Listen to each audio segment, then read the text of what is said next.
Welcome to Norse Code, the number one podcast for your Minnesota Vikings. I'm your host producer. My name is James Pagashnik. Thank you guys so much for listening. And at the other end of the tin cannon string, we have our analyst and co-host. You know him from numerous blogs and podcasts around the internet, most notably from the Wide Left Substack. He is Mr. Useful Human, Arif Hassan. Arif, I'm going to start off with a question from a listener, from HVAC Repairman, who asks, will physics allow any more dog in J.J. McCarthy, or has he hit the limit of human-dog endurance? Incredible question. I love it. No, I think he has achieved infinite dog expansion potential. What a game. What an incredibly stupid, wonderful game. And it's fitting that this victory for the Vikings over the Bears was once again a one-score game. What a ridiculous set of this. Let me be clear. I was perfectly content going into recording tonight and just talking about the chili I made yesterday and spending the first few minutes of this ignoring the fact that the game happened. And after the pick six, all of a sudden the Vikings came alive, and we instead have a victory to talk about. And that is, I still can't finish it without laughing. This was one of the more ridiculous Vikings games in recent memory. This is the closest I've come to approximating the feeling of joy in about 3 years. What an excellent game. The Bills game is still more ridiculous. Oh yeah, no, I mean, okay, yeah, I mean, from a pure entertainment, yeah, sure, right, yeah. But ultimately, this is a Vikings podcast. But yeah, I was meaning the Vikings Bills game. Oh, also yes, was more ridiculous. Hell, the Vikings Colts game was more ridiculous. But as far as recency stuff, this was pretty impressive. Kudos. Yeah. Truly outstanding. Part of a parcel of week one games that it might be the best week one in history. Just the most wonderful set of drives in the fourth quarter. So, the Vikings played like absolute butt for the first three quarters and then came alive, and it was very fun to watch. So we'll be talking about that, and then we will be going into some mailbag stuff as well. But before we start, I want to thank you so much for listening to Norse Code. If you enjoy the show and would like to help us out financially, there's a couple of different things you can do. You can go over to patreon.com/NorseCode. For $3.50 a month, or a little less for the year subscription, you get access to the Discord, bonus episodes, all that. I'm going to put out another bonus episode here in a couple of days, I think. So check that out. But want to send a couple of special thank yous to General Organa. Thank you so much for signing up over on Patreon. And to Kevin O'Quigley for signing back up over on Patreon as well. Again, $3.50 a month, or a little less for the year subscription. You get access to a whole bunch of good stuff. You also could go over to paypal.me/NorseCode as well for a one-time donation. Or you can go to norsecode.threadless.com for any number of wonderful pieces of Norse Code merchandise. So check that out, norsecode.threadless.com. All right, let's get into the show. Let's get into the review of the game. Boy, thoughts on... I want to ask the question, thoughts on J.J. McCarthy's performance, but you have to split this in two. So, pre-pick six, he was not somebody that you would want necessarily... He looked new. He looked every bit the rookie quarterback that you would have expected, right? Yeah, I mean, I think it is fair to have watched kind of everything leading up to it, including the pick six, right? And conclude that this one was going sideways, right? Not every bad debut performance results in someone turning into Christian Ponder or Nathan Peterman or whatever, right?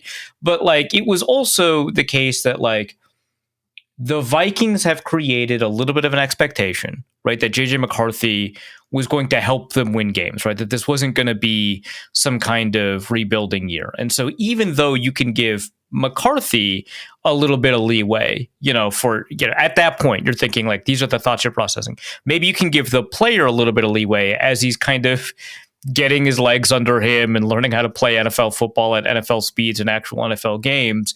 You also had to be like, hey,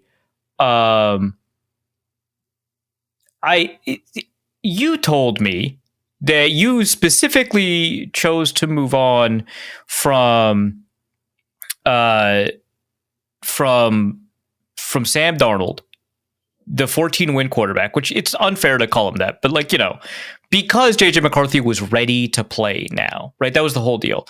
And so we're at this kind of like tension, right? Where it's like the Vikings sold us something. But maybe it was totally unreasonable for them to have sold it to us. But now I'm bought in because, hey, he's the quarterback whisperer. And they re-upped these contracts, and they're the oldest team I think second, whatever. They're the oldest team in the league, right? The oldest team in the league. And they built their roster around the ability to win now, right? This isn't like we're going to let this play out. Like, this guy is in the fire. He's got to start winning games now. But from McCarthy's perspective, right? You think, okay, yeah, I get why this would be kind of tough. So you're in this spot where you're like, okay, well, we don't want to make any conclusions about this quarterback that could be playing poorly, in his first year in the league, as a real, starter or whatever, right? After having been injured. And so we're not going to make any long-term conclusions about McCarthy. Maybe if you're settling yourself in, right? Some people are willing to make long-term conclusions about him right away. But okay, yeah, so you're at that spot. But this doesn't look good. A lot of bad quarterbacks start out looking like this. A lot of good quarterbacks don't. There are some good quarterbacks that have looked pretty bad. Josh Allen is the one that's going to trick everybody forever, but he did it for 2 years. That's a little bit different. First game, okay, yeah, there's some bad quarterbacks who've had, or some good quarterbacks who've had some bad first games, but that sample size is lower. So now you're trying to adjust your mental model for what this looks like. And then after the pick six, it's a good ass game. What a it's difference. Just a good game. What an absolute difference. And as you said, this is something that you felt almost like you were sold a bill of goods. The team is ready he's ready to start. He's ready to do this. And he looked rushed. He looked like there was a bit of panic. He admittedly, Justin Jefferson, I have to start saying that, had one catch until the pick six. It was not a bad drop. This wasn't good. And then the pick six happened, and all of a sudden we were it was black and white, and then we were in color. That's a good way to put it. So I've got a couple of statistics that before and after the pick six. I've also got them for Caleb Williams before and after the first half. We'll do that in a second. But so before and including the pick six, McCarthy only had 14 plays, right? And the reason he only had 14 plays is because they were such bad plays that the Vikings kept punting or throwing pick sixes, right? It was pretty bad. So his EPA per play was negative 0.73, which is in the 1th percentile. Maybe I should have used the word first. I know numbers. It's in the bottom 1% of performances. It's egregiously bad. And it wasn't like he was throwing it deep and they weren't getting caught or they were dropped or whatever. He had an average depth of target downfield of only 2.5 yards.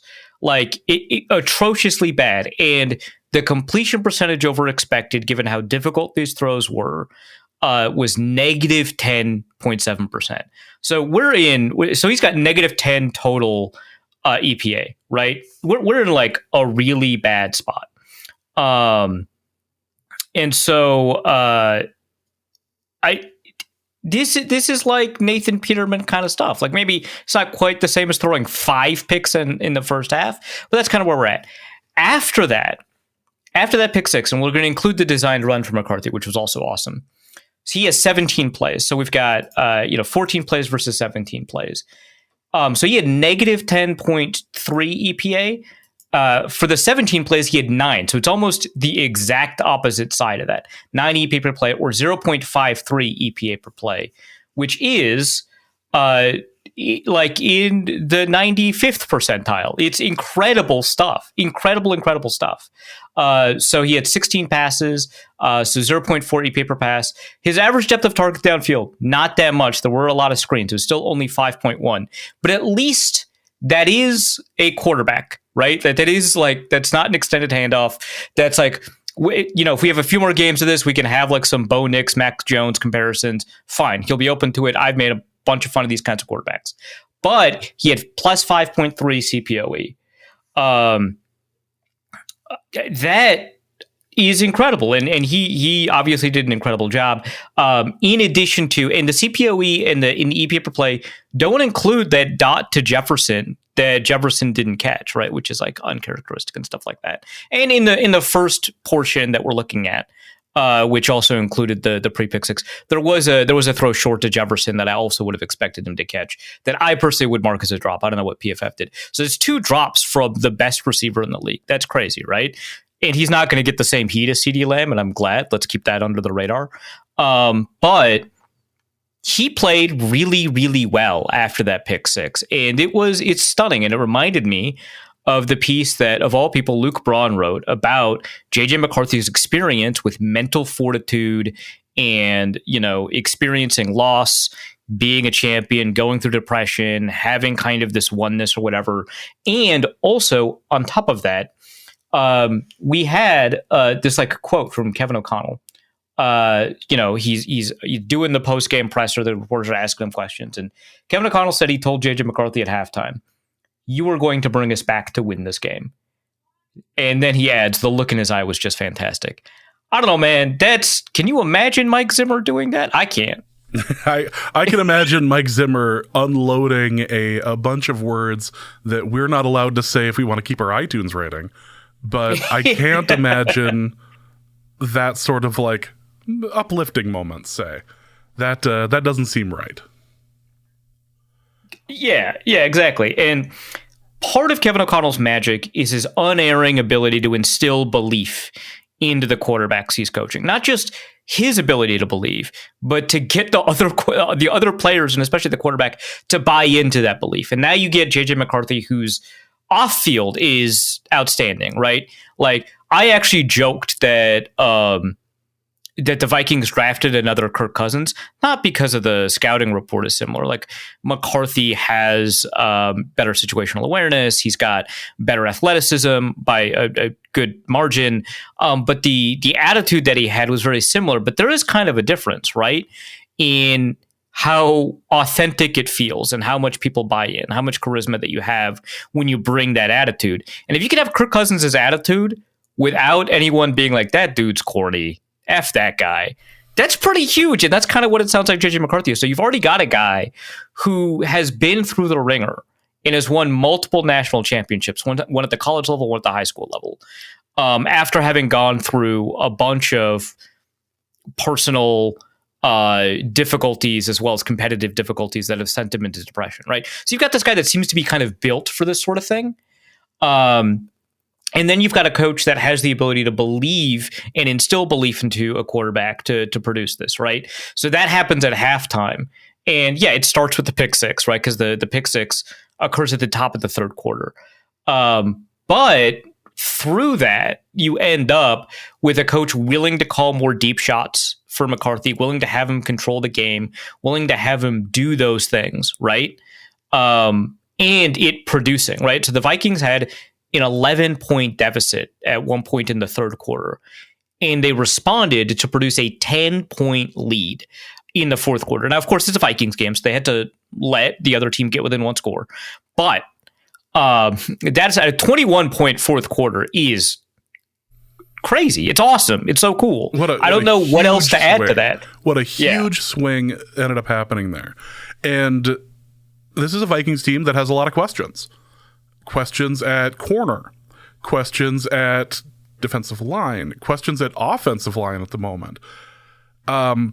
And apparently we don't have a question at running back because Jordan Mason was out there having a hell of a time. And Aaron Jones was coming in as needed, but Jordan Mason definitely took the majority of the snaps and got the majority of their yards. Yeah, I found that. So I tweeted out like Jordan Mason MVP, right? But like, yeah, and at first, the first Jordan Mason run, he pops it off, I think, to the left side. I think he has an alley open, and he gets like 8 or 9 yards. It's a nice run, and it's much better than any of the runs until very late that Aaron Jones has, right? And I already saw people saying Jordan Mason is the better runner, right? Like, why is Aaron Jones in here? We got it. So it turns out it was 2 consecutive 6-yard runs. I just looked it up. And already people are saying after the first run and also the second run, hey, Jordan Mason has juice in the running game. Aaron Jones doesn't. And I didn't tweet anything, and I'm glad I didn't because then it would just be thrown into my face. But my initial reaction was, well, hold on. He's getting some of the blocking here that I don't think Aaron Jones had access to. And I still think that that's true, right? I still think that the early differences in the running weren't easily teased out. But then you see Jordan Mason just breaking tackle after tackle after tackle as it goes on, and you understand like, hey, they might be doing a hot hand thing here, and they should. And that's what they did. Jordan Mason had 15 attempts for 68 yards, 4.5 yards per carry, and he had a long gain of 19. Aaron Jones only had 8 attempts for 23 yards, and he wasn't injured. They just went with whoever seemed to be working better for them. And I find it interesting because it seemed like they wanted to kind of get horizontal in the running game. They wanted to move to the edges. And if you do that, you kind of want your faster back, which I think we all kind of understand is typically understood to be Aaron Jones, right? But, you can still run Jordan Mason off tackle and you can still have downhill momentum. And that's what they did. So he was an enormous contributor to this game because the Vikings were not getting a ton of explosives. And if you're not getting a ton of explosives, you need consistency. Those are the 2 options you have to produce offense. And if like you're the 2015 or the 2013 Broncos or the 2018 Chiefs, you get both, right? But for the most part, you want consistency if you don't have explosiveness. And he was able to provide a floor there, like some consistency that, they weren't getting because they weren't getting those explosives. And he was a huge contributor to why they were able to score those 21 points. Now, I do think that if you're a Bears fan, I think you've got a pretty legitimate gripe about refereeing and how that helped position the Vikings. And I don't want to litigate that too much, but I do think that the Vikings were on the better end of some of these calls, and it only kind of swung back a little bit late in the game, and I don't think it fully, evened out. And that's just how it goes, right? Sometimes where some games you're at the bad end. Like, bad refereeing isn't biased necessarily. It can be, but it's not biased necessarily. It's just if you have a bunch of bad calls, just through randomness, one team is going to benefit more and in higher leverage situations than the other team. Here, I do think it was the Vikings. I thought the referees did a very poor job. But I think the crucial thing is here, the Vikings executed beyond that, right? Maybe they didn't deserve the opportunity to execute. I don't know, right? But they executed beyond that. And they had some opportunities created for them. And then they took advantage of those opportunities, which, you don't want to have to see opportunities created on your behalf. You want to just execute so that you don't have to worry about that. But, maybe take the hard lessons that come from poor play and also take a W, right? Take the win so you don't have to worry about having to learn harsh lessons in a loss and taking that in the loss column. So I think that the drivers here are McCarthy's second half performance, Jordan Mason's full game performance, a little bit of help from the referees. And I thought TJ Hawkinson had a pretty good game. He only had 15 yards as a receiver, but as a blocker, that was really nice. And on the other end of it, Justin Skule had a terrible game, an awful game, a truly horrendous game. I hope Christian Darrisaw comes back soon. But yeah, that's kind of how it, I think, offensively broke down. And like I said, Jefferson, 7 targets, 4 catches, 44 yards. Probably should have been 2 more catches. At least he got the touchdown. Tough game for him, but nice touchdown. It was good to see Adam Thielen catch a 2-point as well. it was just one of those like, oh, that's right, he's on the team and he's cool. He can still catch that. The problem is when he dropped the one pass. When it was being, he got hit hard, but then it was just being ripped out of his hands. Yeah, it's like a contested / a drop or whatever. And that was the first target, I think, right, that he received. I guess technically it's the only target because 2-point targets don't count in the box score because the NFL is very good and smart. I guess that also means McCarthy's interception doesn't count either, so great. So his lone target from scrimmage was a contested-ish catch or a pass defense, whatever you want to call it, where he drops it, and it would have been really nice because that would have extended that drive and maybe produced that comeback a little bit earlier. I mean, like, these are some of the good plays that McCarthy had. I think it's kind of interesting. He ends up with like a 98.5 passer rating, 65% completion, 7.2 yards per attempt. I already mentioned his EPA per play in the splits, right, before and during the pick six and then after the pick six. But his net EPA per play was like about average, negative 0.04. So just below the 50th percentile. But, it didn't feel like that because of how bad the first half was. But then you also think, well, you had the Thielen throw. That was a really good throw or a pretty good throw, not like amazing, a pretty good throw that Thielen wasn't able to haul in. You think about the Jefferson drop, which was not the easiest catch in the world to make, but one you would expect Justin Jefferson to make. You think about the other Justin Jefferson drop, which I thought actually that looks like a tough catch, but I think that's a really good throw because it protects the ball. And it gives exclusive access to that ball to the receiver. You can't ask for much more. It literally hit him on the hands. Yeah. And then the chest, and then the groin, and then the ground. And then in his hands, and then he complained that it was counted as a drop, which I like. I like that. Good acting. I love. Yeah, the first drop was the one that was the bounce pass, and he just acted all indignant. He's like, I can't believe you would call that a incompletion. And then they showed the replay, and you're like, dude, that was a bounce pass. Don't even. Hey. don't even. But the second one he wasn't able to haul in, literally just right off his hands. Like, you can't ask for, as a receiver, you can't ask for it to be put A, in a better position, but B, it's literally on your hands.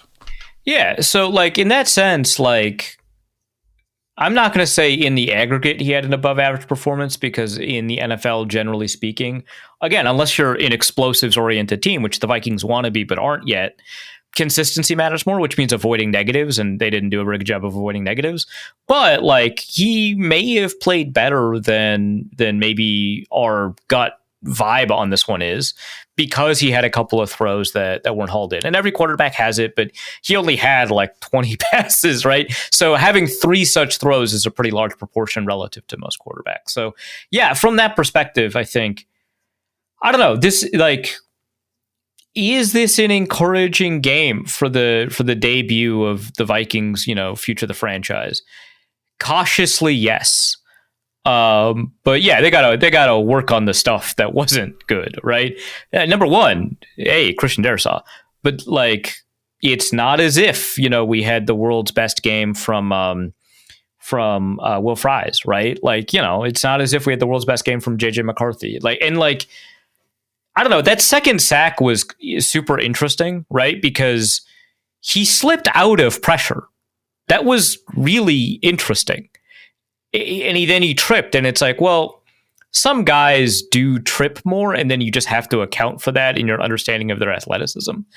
And some guys slip out more and then turn that into something. So who is he? I don't know yet. He did that a little bit more later in the game, which was nice. But, like, Daniel Jones is going to be the guy who always tripped that one time, right? Is he going to be a guy that trips on occasion when he's free, and maybe you don't want that? Maybe he's not as coordinated as you want on the run. I don't know, but I do think that it is kind of interesting that he is able to evade that pressure in that way and produce that space for him. And so maybe I'm cautiously going to say that was also a positive sign, even though that was a sack, right? From a process perspective, that occurs most of the time. That's going to be a positive play for the Vikings. We do have to just be kind of careful, but I do think that from a process perspective, that first half, and I did kind of tweet this out a little bit, that first half didn't, from a results perspective, it was really bad, but it wasn't as bad from a process perspective as it felt. And I'm going to get into that when we talk about the defense, but there was some stuff there from McCarthy in the first half that didn't produce like points on the board or anything like that. That it seemed workable and not that awful. And then in the second half, like it exploded, and we're all happy. In the first half, it almost felt like he had a bit of the Kirk Cousins thing where he would throw and the balls would get batted down. Like it seemed like that was happening a lot, especially in the first half. And maybe it only happened 3 or 4 times, but it felt like it was a lot. And yeah, the TJ Edwards one over the middle was really annoying because that one looked like it had a lot of juice. Yeah, or the touchdown, or the potential touchdown to Naylor, who was probably going to be open. It's like he had a couple of those moments where he sat there like, oh my god, come on. Like it was, I just, every time I see a quarterback throw multiple, in a game, throw multiple balls that get batted down at the line and just sit there and go, I remember the Kirk Cousins first year. I remember the Kirk Cousins first year. Eventually he stopped doing this so often, but I remember the Kirk Cousins first year, like just, you survive. But there was a good amount of that. And it's worth noting, like, despite all appearances, this was not an insurmountable lead that the Bears had. And after, we can switch to the defense now, after the conventional wisdom would say, after the scripted plays were over, Caleb Williams didn't know what the hell he was doing until like the final drive of the fourth quarter. But that would be like an interesting take if Caleb Williams was at all interested in following the script, right? So he throws 10 for 10 to start. No Bears quarterback has done this since the late 70s. 10 for 10 to start. Looks good. There's mustard on these throws. They're looking good. He starts off 10 for 10. The rest of the game, according to the ESPN box score, he would have gone 11 for 25. Not great. That's rough, yeah. So at one point, I was kind of interested in finding this out, and soon I will have access to this data on my own. But I had to ask around some people. I'm like, hey, can you do like a live data lookup for me? It's like annoying because it's like they also have like work to do, and also they may not be able to respond right away, and et cetera, and so on. But I was able to get this. So this is right before like the DJ Moore dot. So it would like it. I did tweet it out, and it did not. No one really seemed to think it aged poorly, which is nice. But it felt like it did because I tweeted it out, and then you had like this shot that not the 30-yarder, but that like I did tweet about later. But like to like I think it was like on the right sideline, he got a first down and stuff like that. Anyway, when he was on his scripted plays, when he was like under 2.5 seconds, right? He did not, for a good chunk of that first half, throw beyond the line of scrimmage, right? So the only times that he ever stayed on schedule with his throws, like syncing his footwork to the offense, was when he was able to throw behind the line of scrimmage. And so these would be like screens or whatever, right?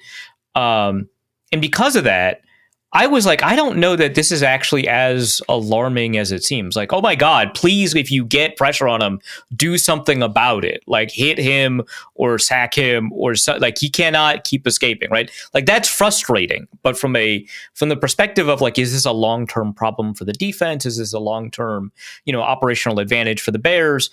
I didn't necessarily think so, but it is really hard to do that when it seems like all that's happening is you're getting dotted up, right? I was, but like every big play occurred while he was scrambling, while all of the stuff was happening, and it just didn't seem sustainable to me. And then he had like one pass. It was the DJ Moore one to like 9 yards downfield. That was on time. That was in rhythm, right? But it was just so few that were happening within the confines of the offense that were actually harming the Vikings. And the thing is, that doesn't make the like. If the Bears had won the game doing that all game, right? That doesn't make the Bears less deserving of a win or the Vikings more. It's not like moral victory thing. It's more like, how sustainable is this for both teams going forward? And unless Caleb Williams is in fact Mahomesian, which is what the Bears want, it's generally not sustainable. And it turned out not to even be sustainable in this game. So I asked at the end of the game if I could have some statistics about Caleb Williams' throws under 2.5 seconds and over 2.5 seconds. Like what did that produce for you? And, as a proxy for what happens when you're throwing on time, what happens when you're scrambling and waiting for things to open up and stuff like that. And under 2.5 seconds, he was 9 for 16. Oh, that's, it's above 50%. That's something, that's okay. For 44 yards, he did get the touchdown on it, but for 44 yards. So 2.74 yards per attempt when he was on schedule. Compare that to somebody like Jared Goff, which actually I'm going to pull up the 2024 numbers for Jared Goff right now, because the Ben Johnson offense provides us with like a pretty good comparison, right? So as PFF is loading, the Ben Johnson offense is a timing-oriented offense that does ask its quarterbacks to do a pretty decent job of maintaining the rhythm of the play, because they, especially when they're trying to beat the Vikings defense, they're exploiting the middle of the field at certain moments in time where there aren't any, linebackers. And so you really have to nail the timing, not because it's a West Coast offense like Bill Walsh, Joe Montana, where the receivers are expecting this ball, and when your offense is working on time, that's the kind of the only time that the offense is really executing.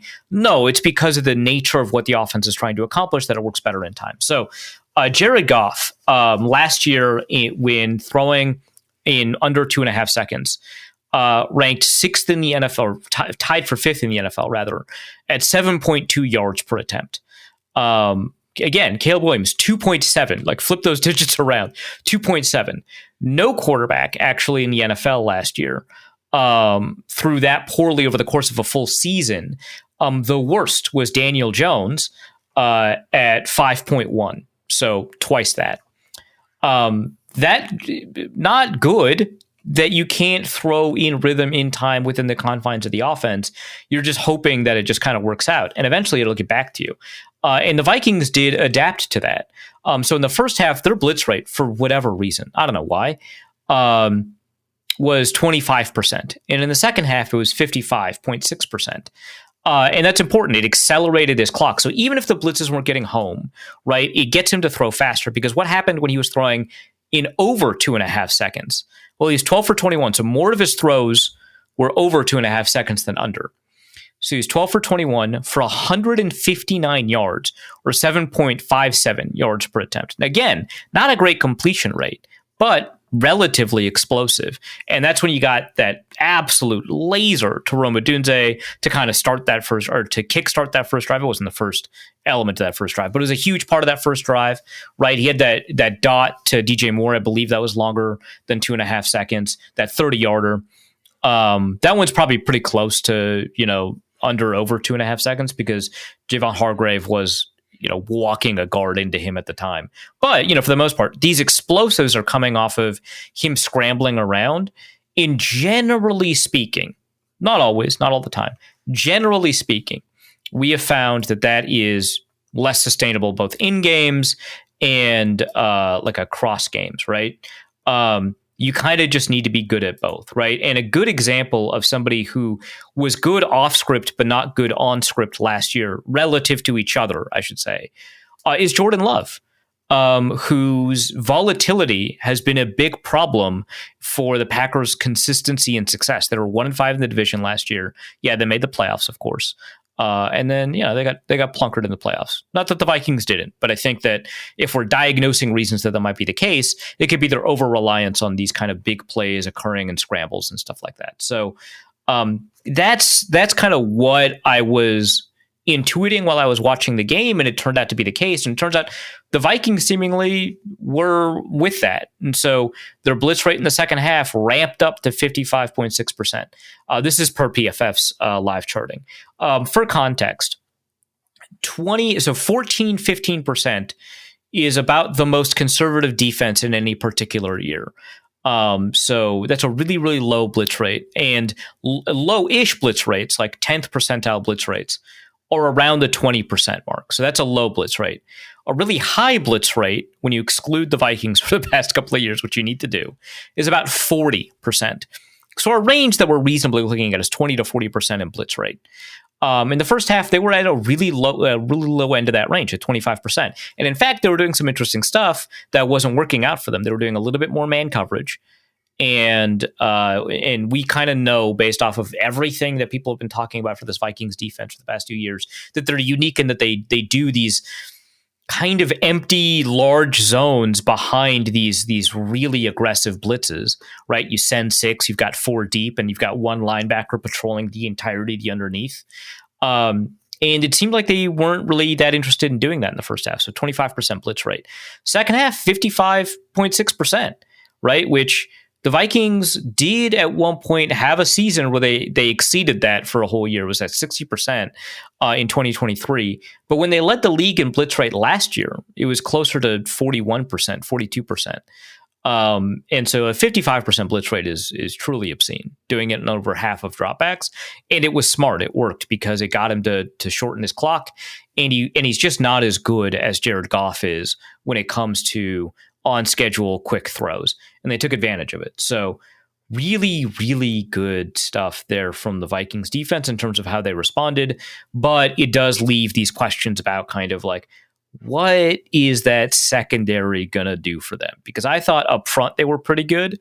I would have liked to see a little bit more out of Blake Cashman before he got hurt, and then after he got hurt, Eric Wilson was in, and that way I was really alarmed.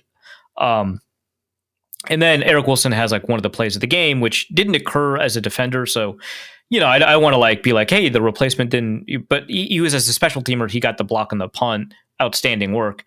But I was concerned that they would exploit Eric Wilson because Ben Johnson's whole strategy with Goff against the Vikings, not just last year, but the year before too, has been to put whoever has these underneath. And Brett Coleman has a good video on it. And the data I was looking up for the piece for after this game, also fell along the same lines, was essentially to put linebackers in hell and really, really stress those guys. And so when you replace someone as talented as Blake Cashman with somebody who has struggled as a scrimmage player over the years, like with Eric Wilson, I was really worried that was going to be fairly catastrophic. But it doesn't look like Williams was able to take advantage of what the plays were trying to get him to accomplish. So yeah, the great work. Javon Hargrave, excellent. Would have been nice if he didn't get the one penalty. Ivan Pace, my guy, that's a penalty every single time. Single time. I saw someone tweet like, the NFL's so soft, can't even hit quarterbacks anymore. And I was like, okay, that would have made sense like 6 years ago or whenever they first implemented this rule. But like, come on, you can't run your face mask into their face mask. Yeah. That's not after not even before the throw, but definitely not after the throw. Come on. When that series happened, because I was also the one that took out DJ Moore. I had posted in our Discord, in case you youngins are too young to remember, this is what football looked like in 2008. Like, yeah, it really did, dude. I mean, guys, in a little bit, even in 2012, when Harry was like decleating these receivers. Hospital balls. Yeah, hospital balls were a thing. Like, I remember specifically a playoff game between the Steelers and the Ravens that like made me uncomfortable. Like, you just sit there like, I feel a little sick watching all of these hospital balls happen. But like, yeah, pre-Brady injury, like that play would have happened for sure. Would have happened, and nobody would have been like, "Yeah, that's a little much." Huh? Nope. Everyone's just like, "Wow, I bet that hurt a lot." Yeah, got his bell rung. Yeah, yeah. Which actually, so DJ Moore came back into the game, which I assume he was checked for a concussion. I was shocked that because he looked like he was about to throw up three times. He looked like he had the Luke Kuechly situation on his way Yeah, out. it was bad. He looked like looking. he needed to be talked out of being on the field. Yeah, it was. Yeah. So, but yeah, that was pretty rough. And the hit on DJ Moore was legal. Great work by Jay Ward of all people. Didn't expect that. Excellent work, my guy. To take care of that and dislodge that ball. I don't know. There's some people, I'm in a bunch of group chats, and some people in the group chats were saying, wow, what a great throw by Caleb Williams, an absolute dot. And he threw through that contact and hit his receiver perfectly. And other people, and I'm, obviously I'm a little bit biased about this, but like, I agree with these other people who are like, hey, he just sent his receiver to the hospital, man. It doesn't matter how accurate you are if you're leading your receiver into death and destruction, which is actually like Tom Brady's take, right? Like one of the old band things that Tom Brady says nowadays about how quarterback play is getting worse is that quarterbacks no longer care about leading their receiver, right? Like Brady was able to like lead the league in some years and like passer rating or yards per attempt or whatever without ever having while declining throws that would absolutely demolish his receivers. And you got to remember some years he had Danny Amendola on his team. Like if he didn't do that, Danny Amendola would have evaporated. He'd been through enough hospital balls in his previous stops, like with the Rams and the Texans and stuff. He arrives at the Patriots and it's like, hey, you got like one life to live now. Brady's going to take care of you. And he was like, and he's killing it. Right. So that's how I don't know how you want to interpret that. I think that was a bad decision, at least to throw it there, given all of that. But it was very accurate, so sure. But yeah, the Vikings defense. So I have first half and second half stats as well. So I did the pre pick six and after pick six with JJ. I can do first half, second half with Caleb Williams. So in the first half, Caleb Williams was throwing at 0.22 EPA per play. These include the scrambles, their passing plays, and so they get counted as expected points added on passes. But 0.22 EPA per play. That's really good. That's above the 75th percentile. That's really high level quarterbacking, or at least high level quarterback production. We talked about how maybe that's not high level quarterbacking, but certainly excellent production. The average depth of target was still really low, 5.3, but he was completing these amazing passes, 7.8 completion percentage over expected. That was in the first half. So 20 plays, 0.22 EPA per play. In the second half, he had negative 0.15 EPA per play. And I think that's worse than what McCarthy had before and including the pick six. Like that's how bad it was. And remember, a pick six is like negative 10 EPA by itself. Like it's huge to screw up. So negative 0.15 EPA per play, worse than McCarthy before and during the pick six. That's, I think, astounding. And while that was happening, we saw these big chunk plays, like the 30-yarder to DJ Moore. I think that was in the second half, right? Like we saw these big chunk plays. But the thing is, the Vikings defense was racking up all of these small wins. And all of these small wins meant that the Chicago Bears couldn't score until like late in the fourth quarter to make it obviously a one-score game. So the Bears score 10 points on offense, then they get the pick six, and then they don't score again until late in the fourth quarter, right? You give up 17 points in a game. That's pretty good. That's a good defense. And it just felt bad. And I don't know what to tell you about that because like I also think it felt bad, but I'm looking at the numbers and I'm looking at the points scored and I'm thinking, it's not so bad. That's not so bad. If I look at the third down efficiency, yeah, both teams were 3 for 12 on third down. The Bears were 0 for 1 on fourth down. That was one where maybe also the refs probably could have participated a little bit more cleanly. But yeah, I mean, like the Bears were making their third downs in the first half and the Vikings were making them in the second half. In fact, I don't think the Vikings made a first down until like the late part of the first quarter with a Jordan Mason run. like at all on any down. They made a first down. I'm fairly confident they didn't make a first down. Okay, yes. I was thinking about a third down conversion. Apologies. No, no, just like any first down until late in the first quarter. Yeah. But yeah, they were not producing the way that you would have expected based off of these highlights. And they produce these big plays, and the big plays don't put them in scoring position. So who cares, I guess. So yeah, a really interesting case where and also in fairness, the Bears also had 12 penalties for 127 yards. A lot of these penalties on the Bears, I don't think were necessarily ref ball. I think it was just hey, you can't keep false starting like that. You're at home. What are you doing? That was such a weird thing that just kept happening. And I understand growing pains. I understand new system and all that, but that's 4. You had 4 false starts and you're at home. Come on.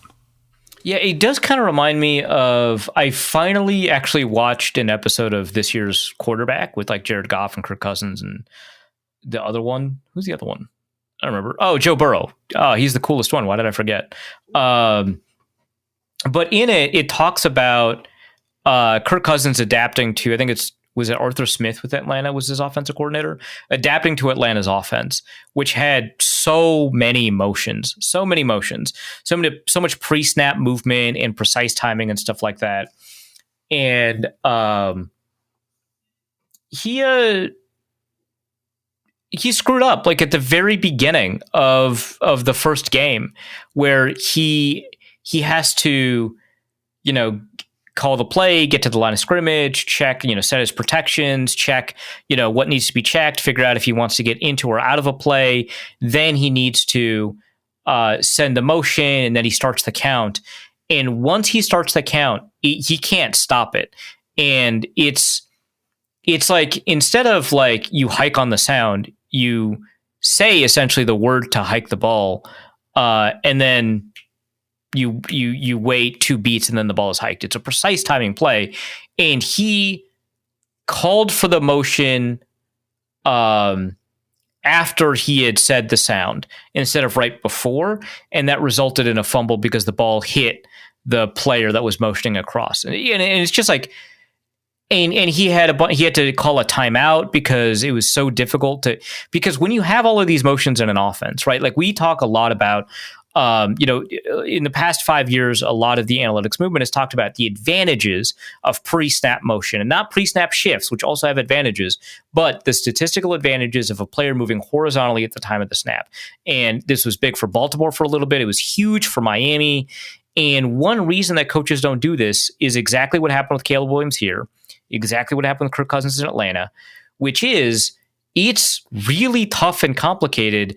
And if you're going late into the play clock to the line of scrimmage, you have no leeway. And it's actually why Aaron Rodgers really dislikes offenses with a lot of motion, which I find really funny because he's now with Arthur Smith in Pittsburgh. But he is typically disliked it when Matt LaFleur put motions into the Green Bay offense because he likes to wait at the line of scrimmage and drown out the clock and get as much information as he can. And the motion essentially takes 10 to 15 seconds away from you. And so that, I think, happened a lot to the Bears here, where not being fully set up with this offense created a lot of operational penalties, which someone tweeted out. I wish I remembered who, but it was a pretty good tweet. Someone tweeted out the Bears have the best offense I've ever seen for an offense that can't get lined up, which, well, yeah, yeah. Fair. Well, the penalty last year was different than the penalty this year. The penalty last year that everyone kept, in Baltimore in particular, kept getting called was just not being lined up correctly. So yeah, an illegal shift, or you only have an illegal formation with only 6 on the line of scrimmage or something like that. Yeah, and that was annoying as hell, and it just kept happening. This was completely different. This was just y'all need to figure out your timing, and you are nowhere near it. So it's good to see as the game played out after Caleb Williams completed his first 10 passes. Oh, good, these are still the Bears. Oh, good. They're not going to be pulling ahead too far. They get the pick 6, but still. I'm receiving word inside of a group chat that I have not verified, but yeah, whatever. It's a podcast. Also, like, obviously there are a lot of times in here when I like say that I know a thing and then I don't report it, because even if it's a podcast, but this is crossing that threshold. Apparently, Caleb Williams said after the game, "When the ball escapes my hands, it's for them to make a play." Now, did he say that in a context that doesn't sound like he's blaming his teammates? Entirely possible. All quotes can be manipulated by the media or people inside a group chat that I'm in. Look, there's truth to all rumors. Like, to all rumors. He is a born wide receiver tweeter. Come on. He really is. And okay, I'm gonna search Twitter for it, because that's how you verify news, is if someone on Twitter says it. Okay. This is not looking good for people in my group chat. Source? It question mark? Hasn't hit the Don't worry, I sent source into the group chat, so we're gonna get this resolved. Stay tuned to find out if this is accurate. Yeah, fantastic. So we're gonna find out. Okay, they said literally Caleb's presser. Dog.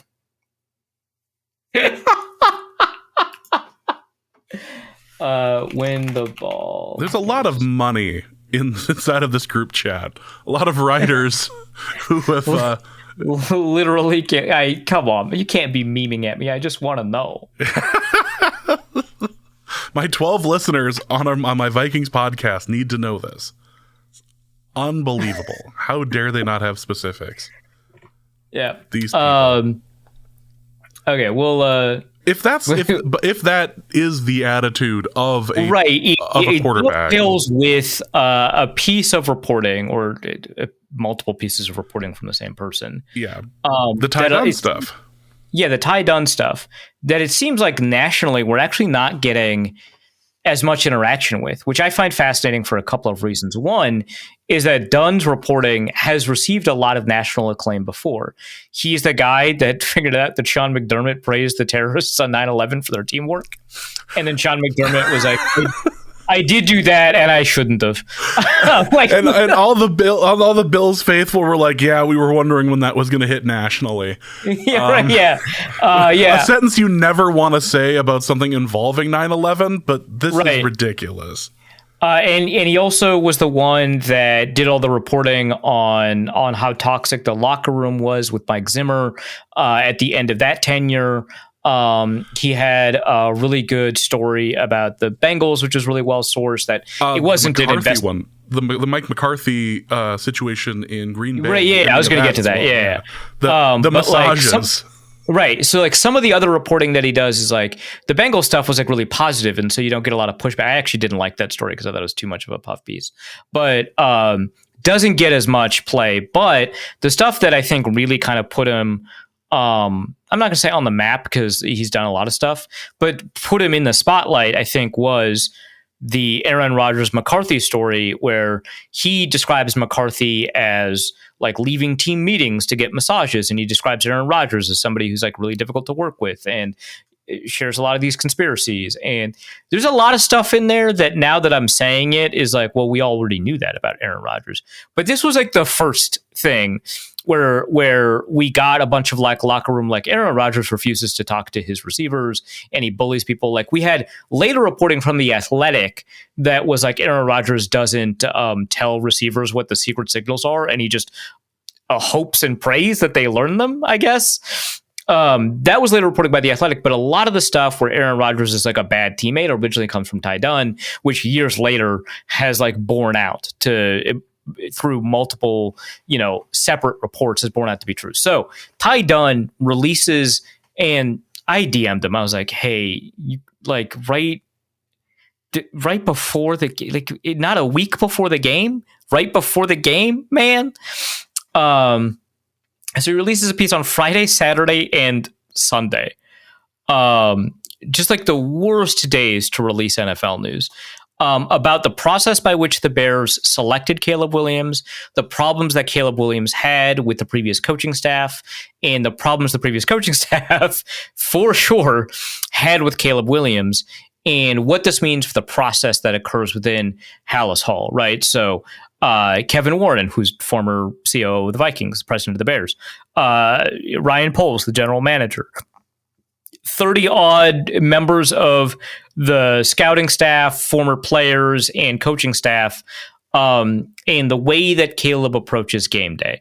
So I'm not going to talk about all of the stuff that implicates Ryan Poles. I'm not going to talk about some of the stuff that's really sensitive and dicey and touchy.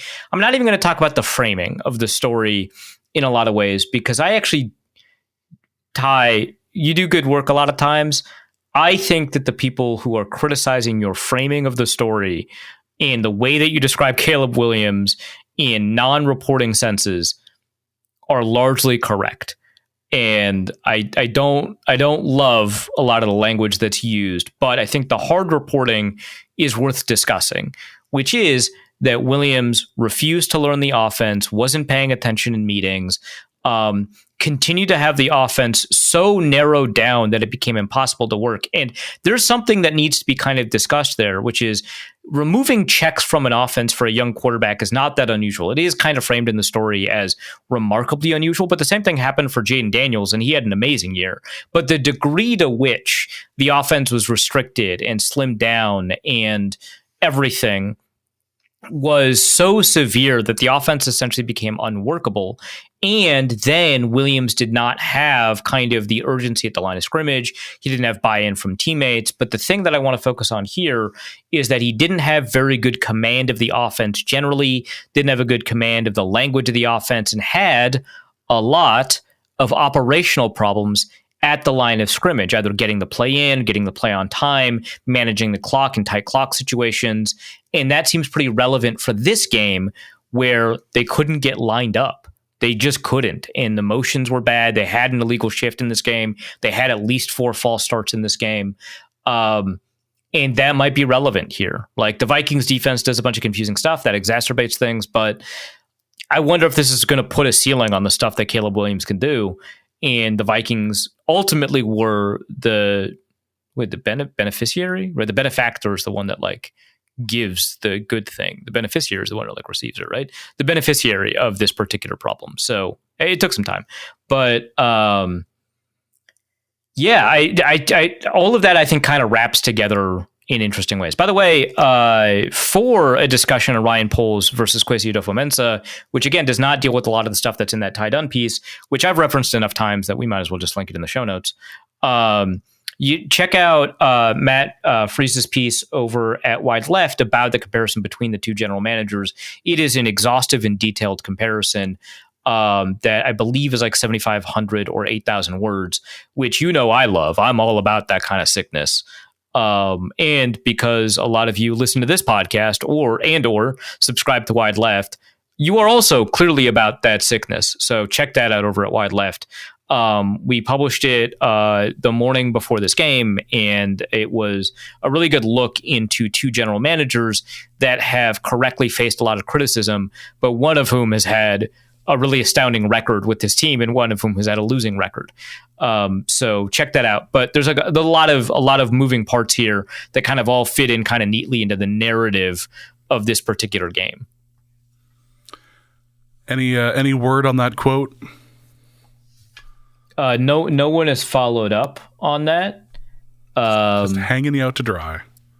Yeah, I can't see it when I search Twitter, which again is the ultimate source of veracity, right? So maybe if it's not reported there, it's not reported anywhere. Escapes. Let's do that. While we're discovering whether or not your friends are just messing with you or not, it's funny. Earlier during the game, I was trying to sit and think who's having a good game, who's having one that's like worth mentioning.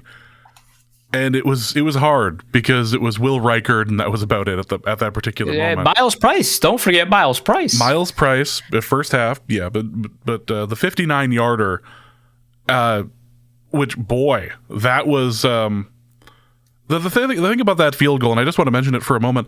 That got moved backwards, and they just decided to keep going because they were like, we're still going to kick it. Actually, Reichard's spry. He can do this. It's past his record, but he can pull this off. And he did, and it looked good. So apparently Reichard's on track. He can kick, and this is at Soldier Field.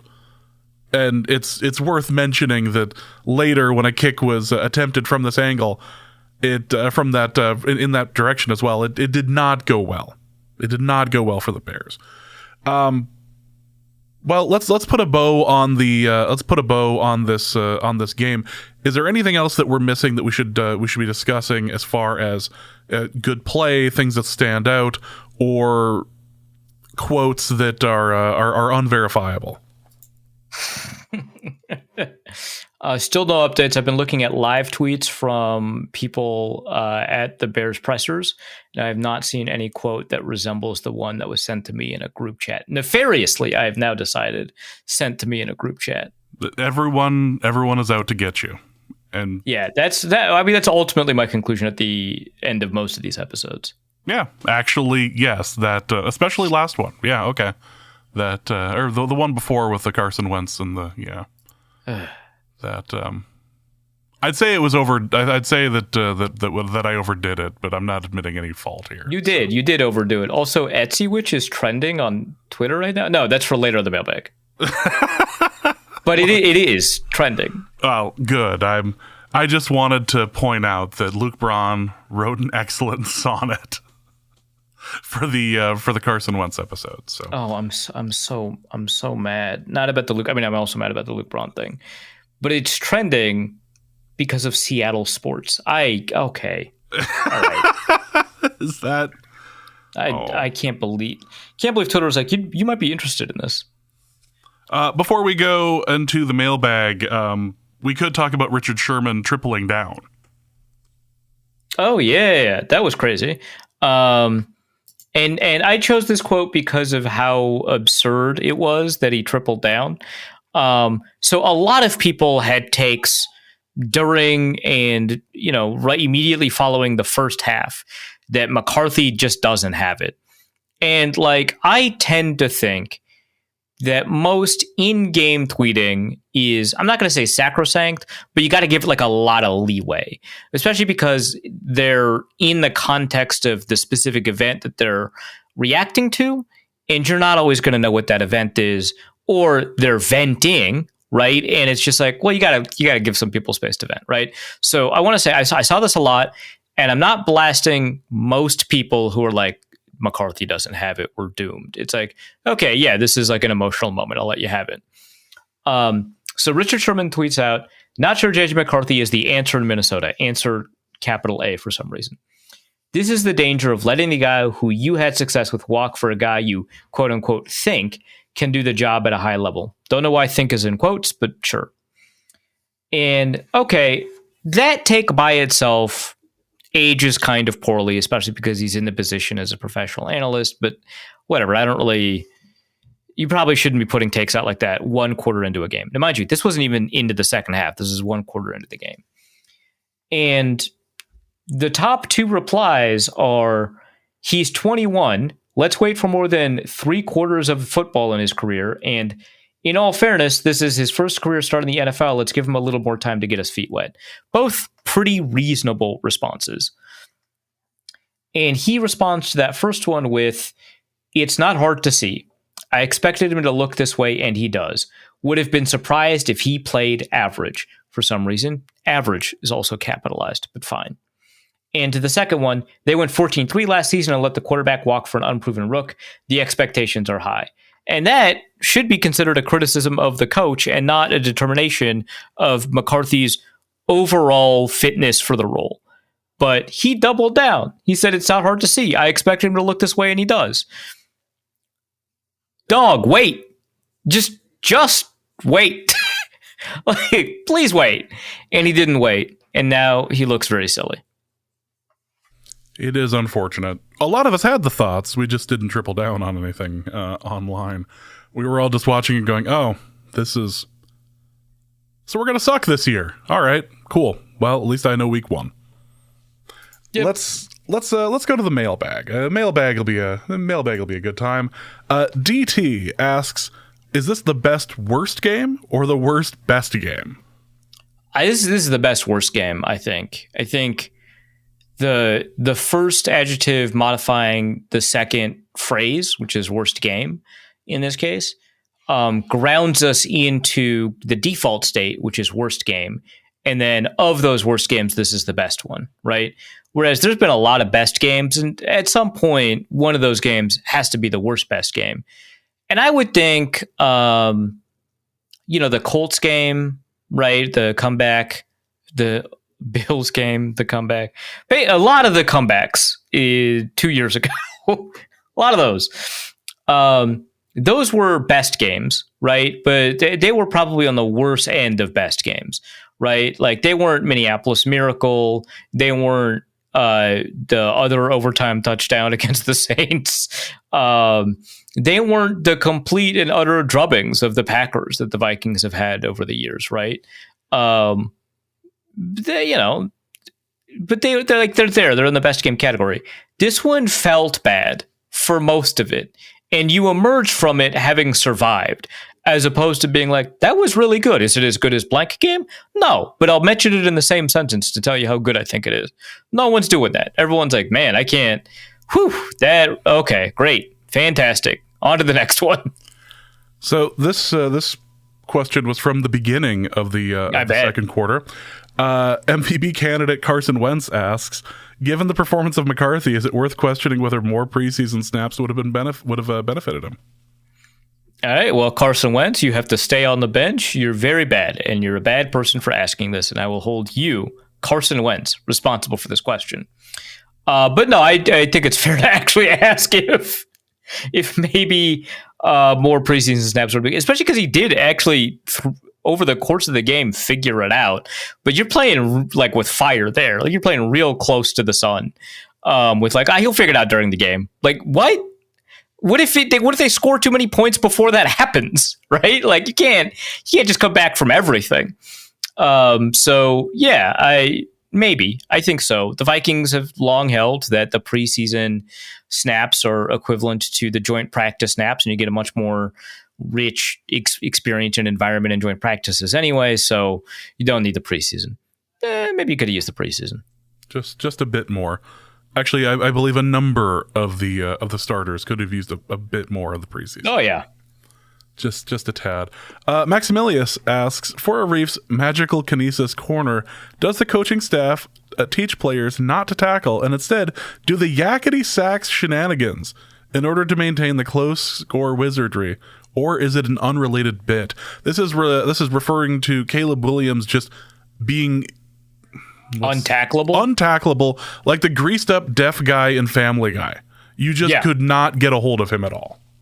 Yeah, and luckily that was primarily a first half thing, but it was a thing that was so beyond frustrating because like sometimes they had him like in the grasp and it was just like, God, Jesus Christ, you're like you've been to Pro Bowls, man. Take this guy down. I can't believe you.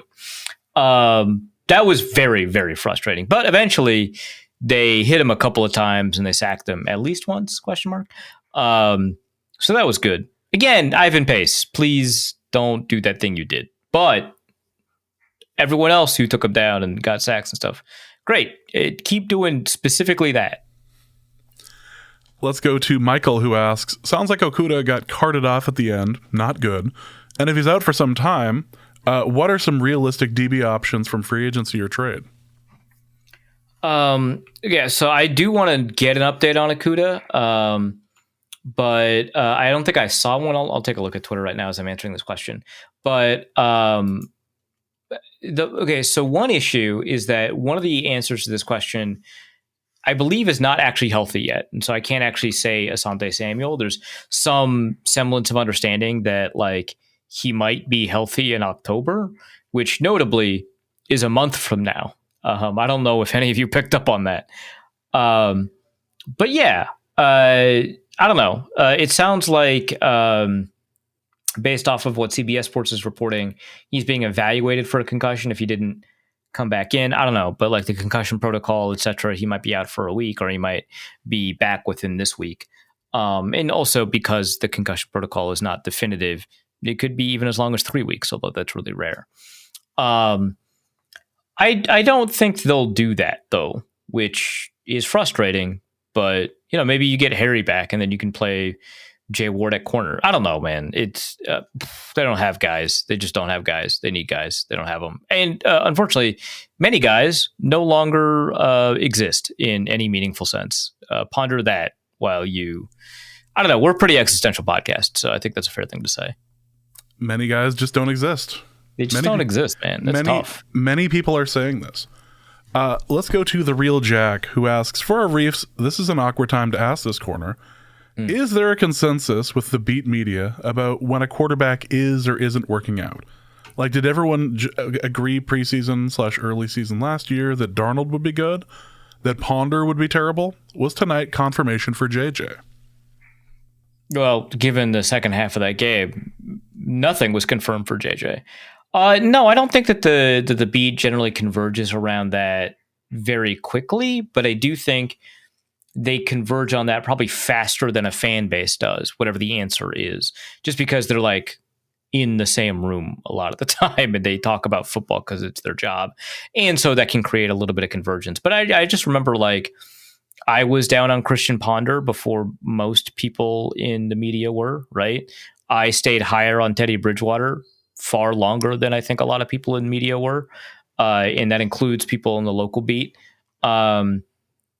But also, like, you do get impacted by the constant feedback that you get from the coaching staff. And so if the coaching staff is like, no, this guy is like really good, he's got the goods, you're probably going to give whoever you're covering a little bit more leeway.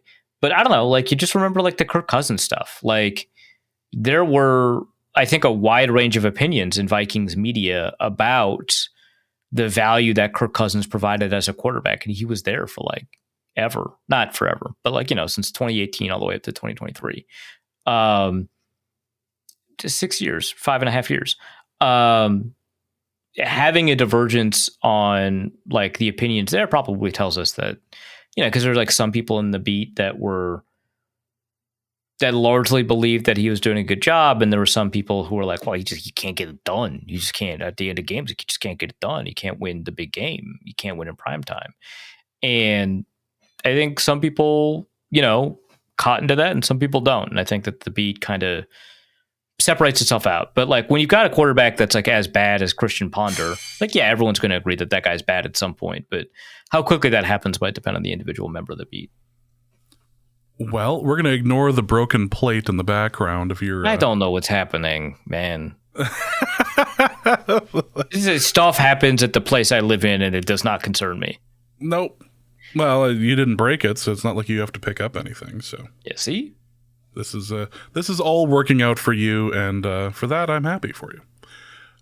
Let's go to Flavor Flavin, who asks, yes, first-time caller here, how much of JJ's heroics and this win in general would you attribute to the Carson Wentz effect?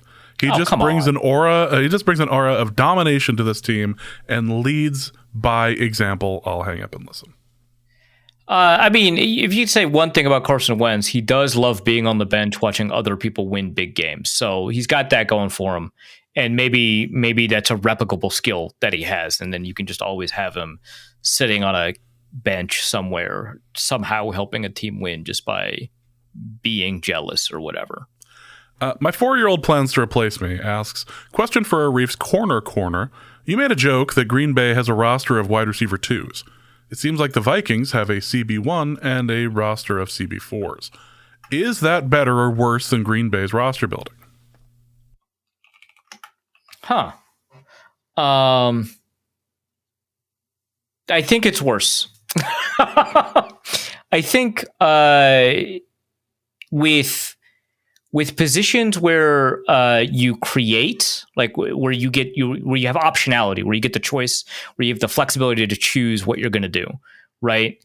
It's better to have like stars and duds, right? So a wide receiver 1 and then a bunch of wide receiver 3s and 4s, because you can. Like, if your guy is open, you could throw it to. I don't know how else to put it. But, like, if your wide receiver 1 is just winning and dominating against good cornerbacks, you can win. If he's doing it against bad cornerbacks, you win even more. With cornerback, it's the opposite problem. They get to pick your matchup. And so if you have a bunch of average guys, it's pretty difficult to generate an enormous advantage. But if you have one great guy and two awful guys, we've heard this a lot in analytics now for the past 3-5 years. It might be kind of a cliche at this point, but it's a weak link position, just like with offensive linemen. Your worst offensive lineman will often define how good your offensive line is more than your best offensive lineman will. And that's the same thing with cornerback. Whereas with an edge rusher, you have one of those. I mean, obviously, like 1-star edge rusher and a bunch of average players on the defensive line generally is better because pressure is production, right? Than a bunch of average defensive linemen or slightly below average defensive linemen or something like that. Like it's, I should say slightly above average for the comparison, but it's about your ability to pick and choose your matchups. And when you've got a wide receiver 1, you can pick and choose. But I'm more concerned about the weak link than I am about the lack of optionality on those creator positions like wide receiver as opposed to protector positions like cornerback. So it is worse. And I hate to say that Green Bay did a thing good, but they did. Well, better. I shouldn't say good. It's still bad. Let's go to Arif's Tormentor, who asks, for Arif's Surrender Decks corner, Ben Johnson attempting a field goal to make a two-score game felt distrustful of his offense. Kevin O'Connell's 2-point attempt to make it a field goal game felt respectful of J.J. McCarthy. Am I playing the homer, or was this correct analytically? Okay, when was the kick? At like 2:03? Is that what we're talking about? I would have to take a look at the timing of the scores, but I don't have that in front of me. Okay, I do have the Chicago Bears subreddit up right now. Oh, wow! That sounds super exciting. I'm loading a win probability play-by-play real quick so I can answer that. Oh, is it the no good field goal? That might have been it. Yeah, right. Because if they had made it, it would have been 9-17, which is still sort of a 2-score game. So by missing that kick, they lost about 5 points in win probability. Where if they had gone for it, which we can kind of simulate based off of like all of the models that we have. I think on average, they would have been worse off. So the fourth down calculator suggests that the field goal attempt adds 1.6% in win probability on average, and it's just missing that is just uniquely bad. But yeah, going for it, if you succeed, you have a 94% win probability. If you fail, you have an 85% win probability.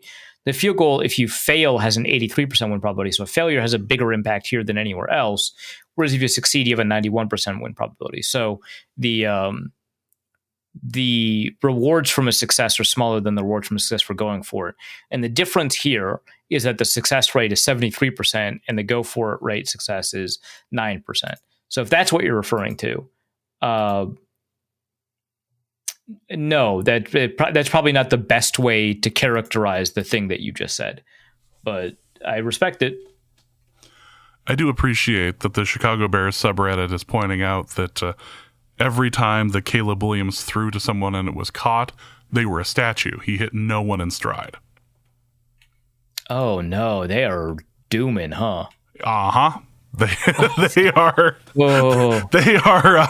They're pointing out this aspect of his game. He can hit statues. He cannot hit moving people. Oh, honey. Oh boy. You're in for a long season if that's where you're at right now. Also from Arif's Tormentor, for Arif's Astrology Corner, is Joe Buck revealing anything about his aura state by admitting that he wanted to take astrology in college? So I saw that question come in like live, right? Like I saw within seconds that tweet appear in our notifications.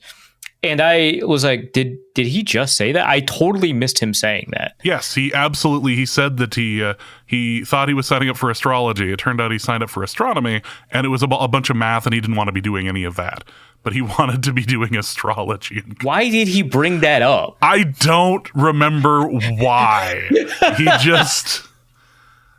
That's like crazy that you wanted to learn about like Venus in the 8th house rising or whatever, and you end up having to learn like that the speed at which stars move away from each other or something. Like, I'm sorry you had to learn real science, dude. That sounds tough. Look, we've all taken classes in college that we didn't necessarily enjoy and probably had to drop out the first week and went, nope, my bad. I'm good. I'm out. Don't want to do it. I did have a missed connection in a judo class. I probably should have kept attending because I was connecting with someone real good, but then I stopped going to class and I really screwed that up. So I'm going to count that as my astrology. Judo is your astrology. Yeah, well, okay. Well, here's the judo is real and a science. So, well, I mean, yes, but I took it as seriously as I think a lot of people taking an astrology class in college would be taking it. And I was there primarily because I needed to do something to fill out my credits. And then I would skip class to do debate stuff instead. But then we started grappling, and I don't have a lot of games. So when someone responds to me positively, that's great. And then I stopped going to class. So that's my astrology. Yeah. Clearly the lesson here is do not be Arif. I did a wonderful lesson at all times, actually. Yeah. Debo Samuel Alito asks, what a name. Wow. Would having Ham in the lineup have reduced pressures in the first 3 quarters? Yes. Yeah, obviously. For people who don't know, Ham is on the PUP list. No, he's IR designated to return. So the Vikings don't have access to him for the first 4 games. Rough stuff. For Arif's medical corner, how many more games like this can our collective hearts take? What doesn't kill you makes you stronger, right? And so we're all immortal, maybe, I think? Yeah, close enough. Yeah. For Arif's child-rearing corner, my children wouldn't allow me to enjoy the first half of the game as they kept getting in trouble. What type of system can I employ to regain my peaceful, stress-free Vikings existence? Okay, so I understand what you're communicating with my children kept getting in trouble, but I can't help but interpret that as I have created a system that defines what they're doing as trouble, right? Again, I'm not saying you're wrong. Children need to be parented, but it's like, man, it's so tough to get anything done when people are committing all these crimes, and it's like you're arresting them for jaywalking. You just chose to do that. You don't have to do that. And I'm not saying that the kids didn't need to be parented or corrected. I'm just saying that's what it sounded like. They probably just needed to be tripped. Yeah, you're right. Yeah. Okay. I don't advocate tripping children on purpose. Everyone clapped. I just did it once and received a positive response for it, and maybe I learned some wrong lessons along the way. But don't trip the children. Instead, so you want to really screw up those kids for getting in trouble? Here's what you do: make them Vikings fans, and then they'll watch with you. And now all of you have the same stress-free experience, and also they'll have learned their lesson from whatever trouble that they got into. Yeah, this is a very easy way to punish. It does get a little expensive at times, but I think you'll survive probably. Let's go to Room Don Sharif, who asks, for James's relationship corner, I accidentally booked myself into a date during the Vikings Monday Night Football game. This question will come too late for that, but any advice in the future on how to slyly keep tabs of on the game without making it too obvious and ruin the date? That's the answer is very easy, actually. For dinner, find yourself in a restaurant that just has it up and just slowly move your eye over. But you can't spend the whole time staring at it. That's a terrible idea. It's a practiced maneuver to kind of keep track without making it obvious what you're doing. Obviously, you're going to go to the bathroom just a little bit more often than you normally would. But yeah, I mean, that's just experience, right? Like you just have to get good at figuring that out. Yeah. Also, for Arif's thruple corner, What? In order to win a date and not being the backup quarterback in your own throuple, what style of quarterback would one initiate in terms of dating? A high variance quarterback where many shots are taken, even if it has a higher percentage of backfiring? A game manager where you make your reads about how it's going? Check down, often being responsible with the ball/date and keeping the date on schedule, or scrambling quarterback where you run off topic in a conversation, keeping everyone off balance, trying to find a lane to score. Why is this a corner that I suddenly have? I do not know. But I'm gonna assume that this is because of like the progressive backup commercials, right? Where like the backup quarterbacks. Sure. Case Keenum can back in a boat. That's all I know. Right, he can back in a boat. Joshua Dobbs can hang a painting. Someone can do taxes. I forget which one did the taxes. I don't remember. I do remember that particular commercial, but I do not remember the individual that did. So my read on those commercials and many relationships that have like hit that stage in their life where like you're doing taxes together, right? You just want to be a game manager, dude. You just want to be a game manager. Predictability and reliability is so much more important in a relationship at that stage in your life than it is as a backup quarterback in a football game. I think there you want to be kind of high variance because your consistent level of play is not good enough to win a starting job.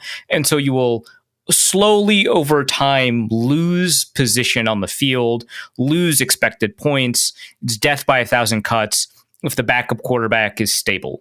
So you want a high volatility backup quarterback because losing by a little is the same as losing by a lot, right? And so you might as well, chuck it.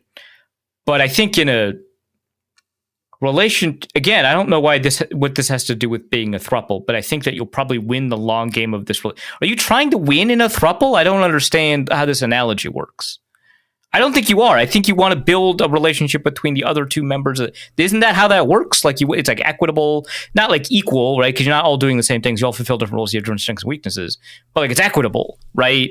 So why are you trying to win? I thought relationships were just all about winning. Is that not how that works? Okay, so for James's relationship quarter. By the way, we're looking at end of September next year, so just letting you know. Finally, from Andrew, he asks, my wife wants to know why Caleb Williams has American Girl doll teeth and why this means JJ will win the Super Bowl. So we got sent a picture which is bafflingly edited. Why this is stitched together, why this image exists to begin with. Someone else noticed this clearly. Yeah, this isn't something where, okay, so we got sent an image of a picture of Caleb Williams and a close-up picture of the face of an American Girl doll. And she's like slightly buck-toothed. And in that picture, you can only see Caleb Williams' front two teeth. And so he kind of looks slightly buck-toothed, right? Yep. And like, okay, those two pictures next to each other, sure. But like normally when you put, you create a side-by-side comparison, you put two pictures next to each other into one image so you can share the one image, right? That's normal. That's how you make memes and stuff. It's just you don't even think about this choice, right? It's just a straight line between one image and the other image, right? You have a square on one side and a square on the other side, and in both squares are the respective images you're comparing. But in the one that we got sent, it's like a zipper, or there's teeth appropriately, or like you said, it's stitched together where we've got like their teeth. I don't know how else to put it. It's like a puzzle piece that they're stitched together, that they're little boxes hitting the other end of the puzzle piece. Like, why do I get to see part of Caleb Williams's eye, but not the part of the face that's immediately underneath the eye? Because that is being taken up now by the American Girl doll's hair. Why? What is this? What are we doing? Why did you send that image like that? Why is this a thing? Why is any of this a thing? Why did the Bears waste a timeout on a terrible challenge in the second half? All of these questions. I don't understand that challenge. I don't know. It was, like I saw it live and I was like, there's nothing to do here. You can't. And then the announcers were talking about it like it was a real challenge. And then it was a challenge. And then the announcers suddenly were like, I don't see why you would challenge this. Hey, this is gonna be a. I don't know, Joe. I don't think this is gonna end up being. I don't know, Joe. I don't know about that one. All my years of playing with members of the 85 Bears, and I'm not. Yeah. No, that's. Oh yeah, the 85 Bears were honored today, right? That was the thing. And disgraced. Oh, good for them. They were honored, and the Bears themselves were disgraced. It was a good time. And with that is going to be the end of this episode of Norse Code. Hope you have enjoyed it. I did find the post-game presser, by the way, for the Chicago Bears. I'll send it to you because I don't feel like watching this, and you can figure out whether or not you were lied to. Arif, what do you have to plug? Over at Wide Left Football, we've got a piece that Luke wrote last year about J.J. McCarthy's resilience, his upbringing, what it means to kind of build a quarterback, and what it means to come back from like depression and stuff like that. So the mental fortitude of J.J. McCarthy, that piece is pinned now over at Wide Left Football. I've also got a piece, like I already mentioned, where Matt Freese compares the tenures of Ryan Poles and Kwesi Adofo-Mensah. And then soon I'll have a take on this game that'll be published, hopefully by the time most of you are listening to this. So that's over at Wide Left Football. We've also got some other things, like we've got a piece on early entrance into the draft, a focus on Jeremiah Smith. We've got a piece from Matt Freese about Carson Wentz, which I think is super funny. That like we both agreed that he should write that piece, and so he's got the evaluation of Carson Wentz as a backup, and so on and so forth.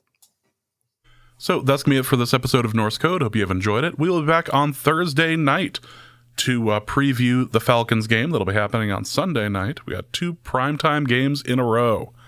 What a way to just jump out into the deep end of the pool, really. It's like, hey, do you remember Vikings football? Well, you do now. Yeah, exactly. So, for Arif, my name is James. Thank you guys so much for listening. And please remember that the horrors persist, and so does Carson Wentz. And we will see you later this week. Norse Code is the largest and only division of Norse Code LLC. You can find Norse Code on the Daily Norseman, SB Nation's Vikings blog, at dailynorseman.com. You can also find it on iTunes, Apple Podcasts, Stitcher, Spotify, Google Play, and wherever fine podcasts are aggregated. Our Vikings blogger extraordinaire and generally useful human is Arif Hassan of... And he can be found on Twitter at Arif Hassan NFL. I am your producer and host, and my name is James Pagashnik. You can find me at the show's official Twitter feed at NorseCodeDN or at my personal account at Big Mono. If you'd like to donate a few bucks to the show, you can do so in a couple of different ways. You can go to patreon.com/NorseCode and donate there. For $3.50 a month, you get bonus material and more.